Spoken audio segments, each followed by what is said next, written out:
Hi creative friends, this is Rhea and thank you so much for being here. So today I'm going to be talking about this amazing book. It's called Big Magic by Elizabeth Gilbert and it is a fantastic read. So she goes into the nuts and bolts of her creative process, and when I first ordered the book, it was probably about 7 or 8 years ago when it came out. I read it front to back in a matter of days, and then I immediately reread it. And through the years, I have consistently gone back to it because there are so many nuggets of wisdom and support and just a clear understanding of your creativity, my creativity, the creative process, etc. So, you guys, I hope that I'm conveying that when I talk about these books, whether it's Elizabeth Gilbert or whether it is Twyla Tharp and her book, The Creative Habit, or the work of Dr. Estes, I hope that I am being clear in saying that these are just signposts. They are maps, they are frameworks, but you do not have to take everything. And in fact, nothing might resonate with you, and that is okay.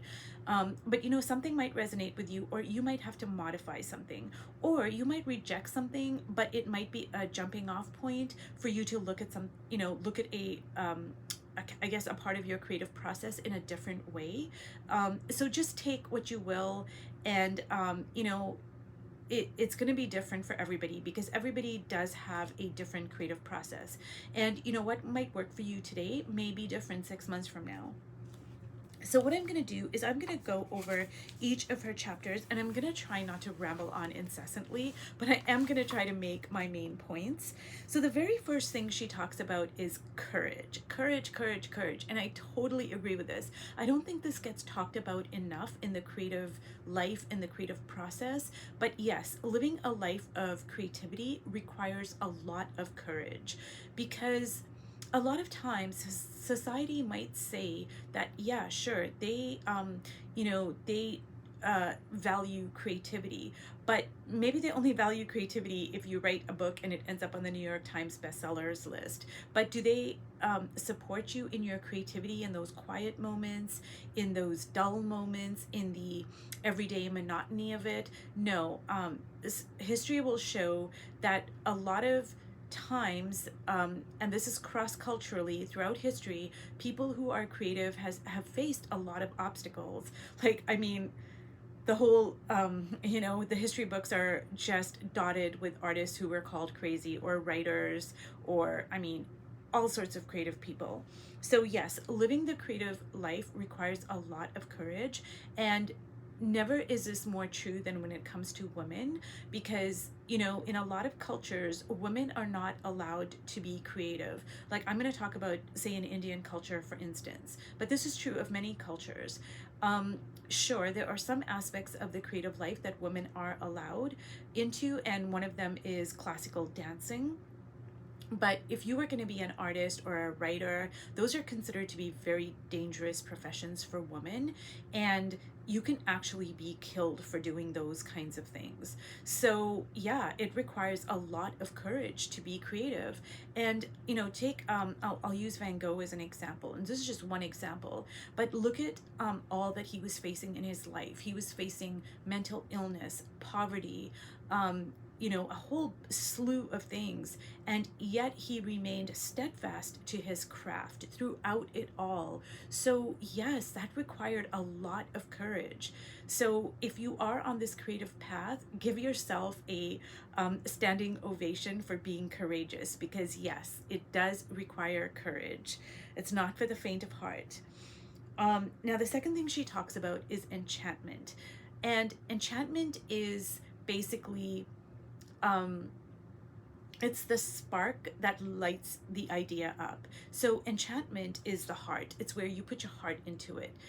It's the love you have for it, the soul. And the idea that starts off over here, it is it's kind of like a match, and it will light up that idea to bring it into this world. So when you are enchanted with something, it helps you through all the times of you are critical of yourself, and you are just stuck, or you have to put in a lot of hard work but you're not seeing any results. All of that is made easier and possible because of your enchantment, because of your fire, your love for it. Now, the third thing she talks about is permission. So, a lot of times, and this is especially true of women as well, but I guess, all creative people, we feel like, we need permission to be creative. Like, we need permission to do this or to do that or whatever. And in reality, A, you don't need permission to be a creative person. And B, you're the only person who can give yourself permission anyways. But a lot of times, and again, I'm going to go for, talking about women especially, but if a woman had to devote her life to the creative, to her creative life, that's frowned upon because, she should be cooking and cleaning and taking care of the children and blah, blah, blah. And Dr. Estes talks about this a lot in Women Who Run with the Wolves and even in her audiobooks, because the trick is the work is never going to be done. All the work that you need to do, the laundry is never going to get done, the cooking is never going to get done, the house cleaning is never going to get done. So yeah, you don't need to give yourself permission to live the creative life. Just go ahead and do it. If you want to paint pink elephants for the rest of your life, then, just say, yeah, sure, I'm going to do that. As simple as that. So the next thing she talks about is persistence. And this is super important as well. And I would say that for me, about 80% of my creative process is persistence or hard work. It's just basically, showing up day in and day out. And this requires a lot of tenacity and a belief in your work, because you don't have anybody cheering you on. You don't have, a lot of wins. A lot of creativity is really a dull process, and Twyla Tharp talks about this in The Creative Habit. Like, it is a habit. It is the everyday monotony of just showing up, and persisting. And that is when inspiration shows up, is when you're working. We don't wait for us to be inspired to start working. Okay, so the next thing she talks about is trust. This is extremely important as well. We have to trust ourselves, we have to trust the process, and we have to trust our work. Now I'm going to use an example from Dr. Clarissa Pinkola Estes. So with Women Who Run with the Wolves, she sent that manuscript out I think it was something like 42 or 45 times before it got accepted. Like, she was actually rejected like 40 something times, but she kept on sending it out, because she trusted her work. And this is where detachment comes in, because when we detach from the praise and when we detach from the criticism, then we are free to focus on where the work wants to go. We are free to say, you know what, I trust my work. Because Women Who Run with the Wolves, it's basically a retelling of fairy tales through the eyes of Jungian psychology. And maybe all those times that she got rejected, people obviously did not have her vision. They didn't understand what she was trying to do. They didn't understand the larger picture, but she did, and she trusted it. Now let's talk about detachment for a second, because this is super, super important. So when we detach from, and of course we're human, we would all like praise every once in a while to say, your work has touched me, it has meant something to me, it has inspired me, etc., etc. But when we move past the ego, we get to a point of, if somebody praises our work, we're like, okay, thank you. And if somebody criticizes our work, we're like, okay, thank you. And we just go on about our business, and we just keep on doing our work. Because here's the thing, praise, as wonderful as it is, excuse me, can be a trap. Because just say that we are doing a certain kind of work and we get a lot of praise for it, and now we want to change our work, we want to do something completely different, but we want to get that praise. We're putting too much stock and validation into that praise, so we don't now change our work. Or just say that we are doing our work and we get criticized for it, so we stop doing it. So do you see how we shouldn't be swayed by either praise or criticism? And a great story to talk about for a second is Elizabeth Gilbert. She did Eat, Pray, Love, and she was basically, the whole premise of the book is she left her marriage. There was nothing particularly wrong. She just wasn't a marriage person, and she realized that after she got married. So she went off on her solo adventure, and then she wrote a book about it. It was a phenomenal success. And then however many years later, she decided to get married. And then she wrote a book. It's called Committed, and it didn't do very well. It didn't sell a lot of books, and she got a lot of criticism for it because people were like, "Oh, so you wrote Eat, Pray, Love, and you said that you were not, the marriage type, and you went off on this adventure, and you wrote this book, and now a few years later, you're writing another book, and you're all like, uh, singing the praises of commitment and marriage and blah blah blah." And she talked about it in one of her interviews, and she said that was the work that wanted to come out at the time. Yeah, when she wrote Eat, Pray, Love, that's what she was experiencing. And then however many years later, she wanted to get married again, and that's how she felt about the situation. And so then when she wrote Committed, that was a work that wanted to come out. Another instance is with Degas. He made one mixed media sculpture, The Little Ballerina, and he was scorned and mocked and ridiculed and bullied. I mean, it was just horrific, the things that were said about him and the statue and the little girl and everything. So he never made another statue again, and it was a gorgeous, it's such a it's a just a beautiful piece of art. And because he was so swayed by all the criticism, he just stopped.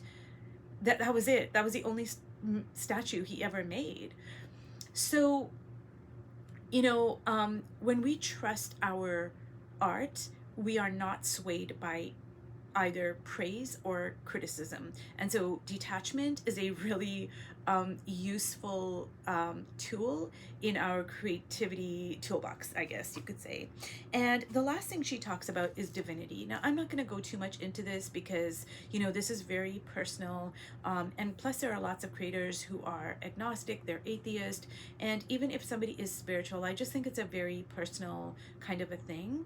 I know for a lot of different cultures, like Elizabeth Gilbert talks about the Balinese culture, and creativity is just a part of everyday life. So people spend hours and hours and hours making these very intricate mandalas with flowers and all sorts of things, and then the elements just like the rain will just wash it away, and it's totally fine. And everybody is expected to be creative. It's not like a weird kind of a thing. It's not some mystical kind of experience type of thing that I think is very often portrayed as the creative process in the West. Now, I am going to make another video at some point about the way creativity is looked upon in, say, Indian culture, because that's my background, but that's for another video. And she talks about divinity and, allowing the sacred, into our creative space. And I totally agree with that, because there is an intangible element. There are all these elements that you kind of put together, but then there's that like unexplainable, intangible kind of a thing, whether you call it the universe or spirit or whatever it is.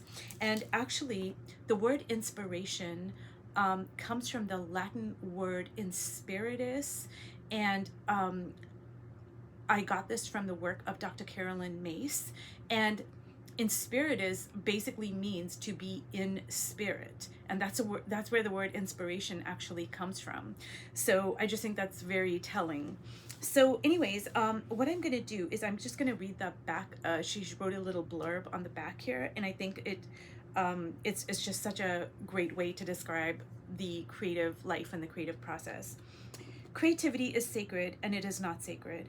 What we make matters enormously, and it doesn't matter at all. We toil alone, and we are accompanied by spirits. We are terrified, and we are brave. Art is a crushing chore and a wonderful privilege. The work wants to be made, and it wants to be made through you. And of course, there's a lot of paradox in there, and creativity itself is a paradox. So, you guys, I hope that you guys can take whatever resonates with you. And I know for me personally, like I find things to support my creative life and my creative process, and they come from all different like things. Buddhism is a big huge support for me because say beginner's mind, which I talk about a lot in my art, and it's just crucial to the way I approach my page, you know, to be in beginner's mind all the time. And that is a Buddhist principle. Another thing is detachment. That is a core Buddhist principle. I also get a lot of inspiration from Dr. Clarissa Pinkola Estes, Elizabeth Gilbert, Twyla Tharp, and Audre Lorde. So, you know, wherever you find your support, whether it be other artists or the lives of other artists, or, you know, a line in a poem or anything, you put all of these things together and they will provide a foundation and a support for your creative life. So I hope that this video has been, you know, informative and inspiring, and thank you so much for watching. I'll see you in my next video. Bye.